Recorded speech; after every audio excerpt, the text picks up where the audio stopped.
Teman-teman semua, kita akan membahas saham perusahaan Almi secara mendetail dengan pendekatan investasi fundamental. Berdasarkan data yang diberikan, pertumbuhan pendapatan perusahaan Almi dalam 1 tahun terakhir mengalami penurunan sebesar minus 25,6% dari 1.063 miliar menjadi 846 miliar. Namun, jika dilihat dari rata-rata, CAGR, historis selama 5 tahun, pertumbuhan pendapatan perusahaan ini mengalami penurunan yang cukup signifikan, yaitu minus 28,1%. Hal ini menunjukkan bahwa kinerja pendapatan perusahaan Almi secara keseluruhan kurang baik.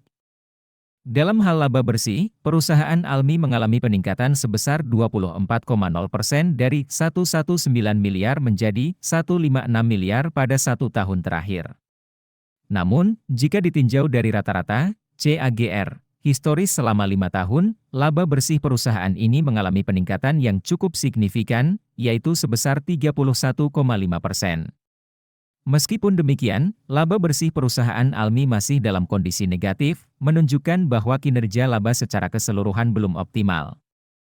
Dari sisi profitabilitas, perusahaan Almi mengalami penurunan pada gross profit margin dari minus 9,9% menjadi minus 12,5% dan net profit margin dari minus 11,2% menjadi minus 18,4%. Hal ini mengindikasikan bahwa kemampuan perusahaan dalam menghasilkan laba belum optimal. Jika dilihat dari return on asset, ROA, dan return on equity, ROE, posisi perusahaan Almi juga belum baik. ROA turun dari minus 11,2% menjadi minus 18,9%, sedangkan ROE turun dari minus 25,3% menjadi minus 46,1%. Perusahaan yang bagus seharusnya memiliki ROE minimal 10%. Hal ini menunjukkan bahwa efisiensi penggunaan aset dan modal perusahaan masih rendah. Untuk kesehatan keuangan perusahaan, debt to equity ratio, DER, Almi berada pada level yang baik, yaitu turun dari 0,6 kali menjadi 0,4 kali. Perusahaan yang bagus memiliki DER maksimal 1 kali, sehingga dapat dikatakan struktur permodalan Almi cukup sehat. Jika kita melihat dari skor kerangka investasi fundamental ala Warren Buffett, perusahaan Almi hanya mendapatkan 1 poin dari total 6 poin.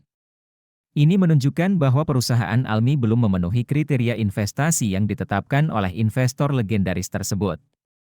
Untuk melihat secara detail, kalian bisa download aplikasi investor yang linknya ada di deskripsi.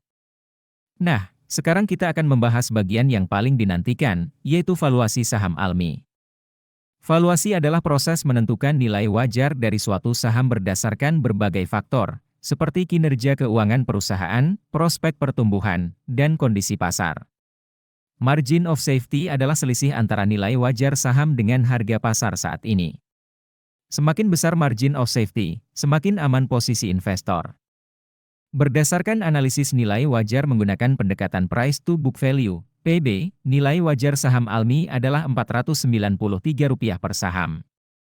Saat ini, harga pasar saham Almi berada di Rp64 per saham. Ini berarti margin of safety saham Almi saat ini mencapai 87,0%, yang tergolong sangat tinggi. Analisis nilai wajar menggunakan pendekatan price to earnings, P, menunjukkan nilai wajar saham Almi adalah Rp, 4172 per saham.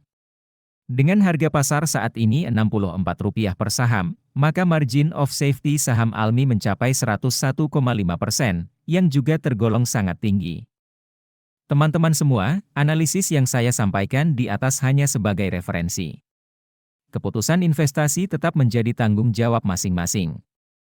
Saya sarankan agar kalian melakukan analisis lebih dalam dan mempertimbangkan berbagai faktor sebelum mengambil keputusan investasi. Selamat berinvestasi!